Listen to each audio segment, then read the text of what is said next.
சங்கீதம் அதிகாரம் 40. ராகத் தலைவனுக்கு ஒப்புவிக்கப்பட்ட தாவீதின் சங்கீதம். கர்த்தருக்காக பொறுமையுடன் காத்திருந்தேன். அவர் என்னிடமாய் சாய்ந்து என் கூப்பிடுதலை கேட்டார்.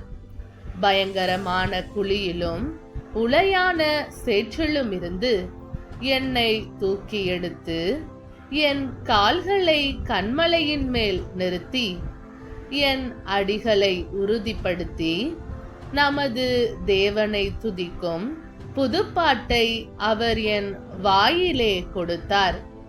அநேகர் அதை கண்டு பயந்து கர்த்தரை நம்புவார்கள். அகங்காரிகளையும் பொய்யை சார்ந்திருக்கிறவர்களையும் நோக்காமல் கர்த்தரையே தன் நம்பிக்கையாக வைக்கிற மனுஷன் பாக்கியவான். என் தேவனாகிய கர்த்தாவே, நீர் எங்கள் நிமித்தம் செய்த உம்முடைய அதிசயங்களும் உம்முடைய யோசனைகளும் அநேகமாயிருக்கிறது. ஒருவரும் அவைகளை உமக்கு விவரித்து சொல்லி முடியாது. நான் அவைகளை சொல்லி அறிவிக்க வேண்டுமானால் அவைகள் எண்ணிக்கைக்கு மேலானவைகள். பலியையும் காணிக்கையையும் நீர் விரும்பாமல் என் செவிகளை திறந்தீர். சர்வாங்க தகன பலியையும் பாவ நிவாரண பலியையும் நீர் கேட்கவில்லை.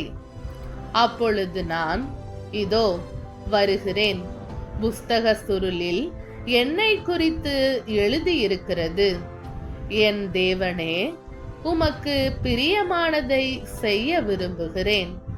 உமது நியாய பிரமாணம் என் உள்ளத்திற்குள் இருக்கிறது என்று சொன்னேன். மகா சபையிலே நீதியை பிரசங்கித்தேன். என் உதடுகளை மூடேன். கர்த்தாவே, நீர் அதை அறிவீர்.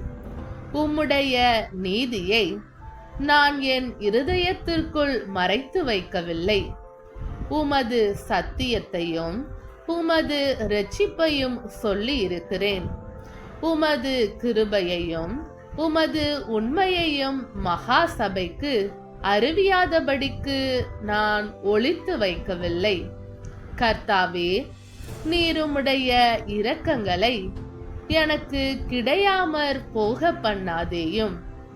உமது கிருபையும் உமது உண்மையும் எப்பொழுதும் என்னை காக்க கடவது. எண்ணிக்கைக்கு அடங்காத தீமைகள் என்னை சூழ்ந்து கொண்டது. என் அக்கிரமங்கள் என்னை தொடர்ந்து பிடித்தது. நான் நிமிர்ந்து பார்க்க கூடாதிருக்கிறது. அவைகள் என் தலைமயிரிலும் அதிகமாயிருக்கிறது. என் இருதயம் சோர்ந்து போகிறது. கர்த்தாவே, என்னை விடுவித்தருளும். கர்த்தாவே, எனக்கு சகாயம் பண்ண தீவிரியும். என் பிராணனை அழிக்க தேடுகிறவர்கள் ஏகமாய் வெட்கி நாணி எனக்கு தீங்கு செய்ய விரும்புகிறவர்கள் பின்னிட்டு லட்சையடைவார்களாக. என் பேரில் ஆ ஆ ஆ என்று சொல்லுகிறவர்கள் தங்கள் வெட்கத்தின் பலனை அடைந்து கைவிடப்படுவார்களாக. உம்மை தேடுகிற அனைவரும் உமக்குள் மகிழ்ந்து சந்தோஷப்படுவார்களாக. உம்முடைய இரட்சிப்பை விரும்புகிறவர்கள் கர்த்தருக்கு மகிமை உண்டாவதாக என்று எப்பொழுதும் சொல்வார்களாக.